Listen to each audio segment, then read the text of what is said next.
Welcome back to Rapture Tales. Don't forget to like, subscribe, and get ready for another story you won't forget. Let's dive back to the story. Edward Kensington stood at the mirror adjusting his tailored suit, studying the man he had become. The reflection showed confidence, wealth, and power, but also something restless. From the bedroom doorway, Margaret watched him quietly, already dressed for the evening in a simple navy gown she had worn many times before. Edward's eyes flicked toward her and away again. He told himself it was nothing, yet a strange irritation tightened his chest. Somewhere along the climb to success, Margaret's calm presence had begun to feel like a reminder of a life he wanted to outgrow. Margaret had once been part of every decision Edward made. She helped draft early contracts, managed finances when money was thin, and believed in him when no one else did.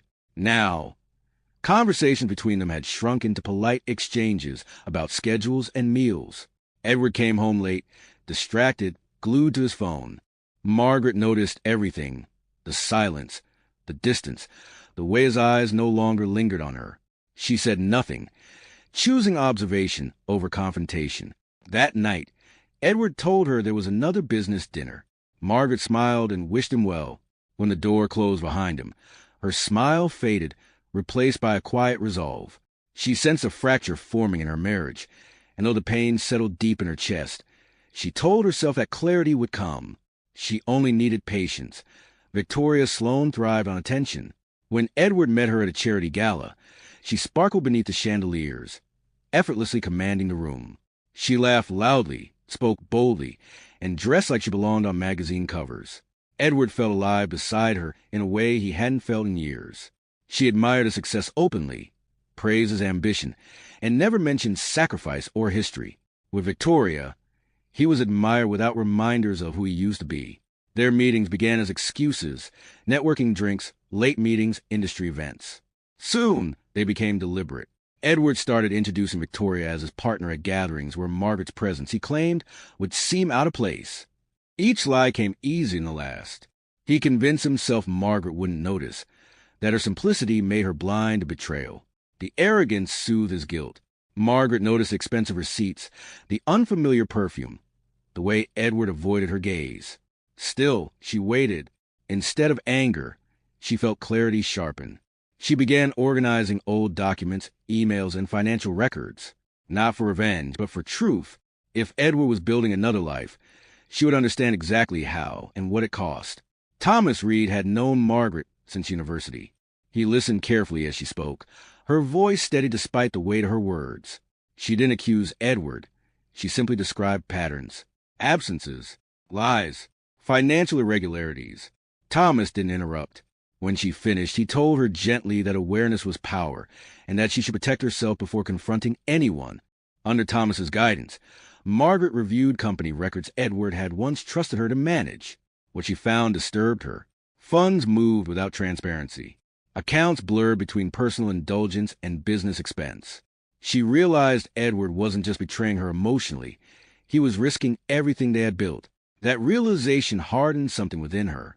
Edward, meanwhile, sank deeper into illusion. Victoria urged him to think bigger, spend bolder, live louder. She spoke of status and image, of the people who mattered and those who didn't. When she laughed at Margaret's plainness, Edward laughed too, though discomfort briefly flickered across his mind. He silenced it with pride. The company prepared for its most important investor presentation yet. Edward saw it as his final ascent into elite circles. He decided Victoria would attend at his side. She fit the image, he reasoned. She made him look successful. He told Margaret he'd be traveling abroad. Margaret nodded, already knowing the truth. Behind the scenes, Margaret contacted the lead investor directly, requesting a private conversation. She presented evidence calmly: her role in the company's foundation, Edward's financial missteps, and her own vision for ethical growth. The investor listened carefully, surprised but intrigued. Margaret didn't beg. She simply spoke with quiet authority. Edward arrived at the meeting confident, Victoria clinging to his arm. The boardroom buzzed with expectation. Then the doors opened again. Margaret walked in composed, professional, undeniable. Edward froze. For the first time in years, he truly saw his wife, not his background, but his presence. And fear crept in. Margaret spoke clearly, without emotion clouding her words. She outlined her contributions, the early sacrifices, the system she designed that still ran the company. She exposed the financial leaks Edward tried to hide. Documents passed across the table. Numbers spoke louder than charm. Victoria's smile faltered. Edward's confidence crumbled. The investors shifted their attention. Questions sharpened. Edward stumbled through answers that no longer convinced. Victoria remained silent, suddenly aware that this room valued substance over glamour. Margaret answered calmly, professionally, without attacking Edward personally. That restraint carried weight. By the end of the meeting, decisions were already forming. Edward felt the ground give way beneath him. The image he'd built shattered in real time. When Victoria pulled her hand away from his, he knew something irreversible had happened. Support drained quickly. Investors withdrew from Edward and redirected their confidence toward Margaret. The board initiated a restructuring. Edward was suspended pending investigation. Victoria left London without explanation, her promises dissolving overnight. Edward returned to an empty house, and even emptier silence. Margaret took control with grace, not triumph. She focused on stabilizing the company, restoring trust, and creating transparency. Employees responded to her leadership with loyalty and relief. For the first time, she felt fully seen for who she was, not just as a wife, but as a force. Edward watched from the margins, humbled and exposed. He began therapy, forced to confront the insecurity that success had masked. He realized too late that the woman he dismissed was the one who built him. And while regret weighed heavy, acceptance came slowly. Edward's suspension became permanent after the audit concluded. The findings were worse than even Margaret had expected, revealing a pattern of reckless decisions disguised as confidence. The board's final vote removed Edward from all executive authority. News spread quickly through London's business circles, and the man once praised for brilliance was now spoken of in hushed tones. Edward felt exposed, as if success had been stripped from him layer by layer, leaving only a fragile core he had never learned to protect. Margaret stepped fully into leadership, without theatrics. She refused to gloat or humiliate Edward publicly, choosing instead to focus on repairing what had been damaged. She met employees face to face, listened to their concerns, and restored trust through action rather than speeches. People noticed the shift immediately. Productivity improved. Loyalty returned. The company began to breathe again. Edward tried calling Victoria. His messages went unanswered. Social media showed her traveling with another wealthy man, smiling the same practiced smile she once gave him. The illusion shattered completely. Alone in a house he once felt embarrassed to share with Margaret, Edward finally understood how shallow his choices had been. Margaret filed for separation quietly, without lawyers attacking or accusations flying. She had already grieved the marriage long before the public collapse. What mattered now was her peace. Thomas supported her without pressure, reminding her that healing didn't require haste. Their conversations were calm, thoughtful, and honest. Everything her marriage had stopped being. Edward's days blurred together. Therapy forced him to confront his need for validation and his fear of being ordinary. He realized he had mistaken humility for weakness and glamour for worth. Each realization stung, but it was necessary. For the first time, he stopped blaming others. Margaret moved into a new flat overlooking the Thames. The space reflected her personality, simple, intentional, and warm. She began painting again, something she had abandoned years earlier to support Edward's dreams. Creativity returned slowly, but it felt like reclaiming a lost part of herself. The company flourished under Margaret's leadership. She implemented ethical financial practices, expanded employee benefits, and prioritized sustainable growth. Investors admired her clarity and restraint. Unlike Edward, she never chased attention. Success followed naturally. Industry magazines began featuring her story, though she avoided interviews when possible. Thomas became a steady presence in her life, never overshadowing her independence. Their connection grew through shared values rather than ambition. There was no rush, no performance. Margaret felt safe being fully herself, something she had forgotten was possible. Edward watched her from a distance, not with jealousy, but with remorse. He saw the woman he had underestimated stepping confidently into the life she deserved.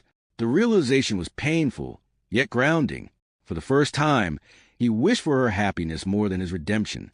One evening, Edward wrote Margaret a letter, not to explain, not to defend himself, but to apologize fully. He acknowledged her sacrifices, her intelligence, and the harm he caused. He did not ask for reconciliation. He asked only for forgiveness, knowing it was not owed. Margaret read the letter slowly. She felt no anger, only a quiet sadness for what had been lost. After days of reflection, she agreed to meet him. They sat across from each other, no longer husband and wife, just two people shaped by shared history. She forgave him, not to absolve him, but to release herself. She made it clear that her life was moving forward without him. Edward accepted this without protest. The finality hurt, but also freed him from denial. Edward sold a house and downsized. He left London for a while, choosing solitude over distraction. He continued therapy, volunteered with business ethics programs, and slowly rebuilt his sense of self without titles or applause. Growth was slow but honest. Margaret finalized the divorce peacefully. There were no dramatic court scenes, only signatures and quiet closure. She felt lighter afterward, as if she had been carrying weight she no longer needed. Her future felt open instead of uncertain. Thomas remained by her side, not as a rescuer, but as a partner who respected her strength. Love grew naturally between them, unburdened by secrecy or shame. Margaret no longer feared losing herself in someone else's success. As years passed, Margaret became a respected voice in the industry. Young women sought her mentorship, inspired by her integrity and resilience. She taught them that power did not require loudness, and dignity did not require approval. Edward rebuilt his life quietly. He never reached the heights he once had, but he no longer chased them. Peace replaced ambition. He learned to value presence over perception, substance over status. Margaret and Edward crossed paths once more at a public forum on ethical leadership. Their exchange was polite, distant, and respectful. Both had changed. Both had learned. But only one had risen by staying true to herself. Margaret stood at the podium that day not as someone's wife, but as herself. Her voice was steady, her confidence earned. The applause she received was genuine, rooted in respect rather than image. Thomas watched from the audience, pride clear in his eyes. He loved her not for what she represented, but for who she was. Margaret smiled, knowing she had finally built a life aligned with her values. And somewhere in the crowd, Edward listened quietly, not with regret alone, but with understanding. The hidden truth he once ignored was now undeniable. The woman he was ashamed of had always been the foundation of everything he lost. That's all for today. Like, subscribe, and see you in the next episode. Stay tuned.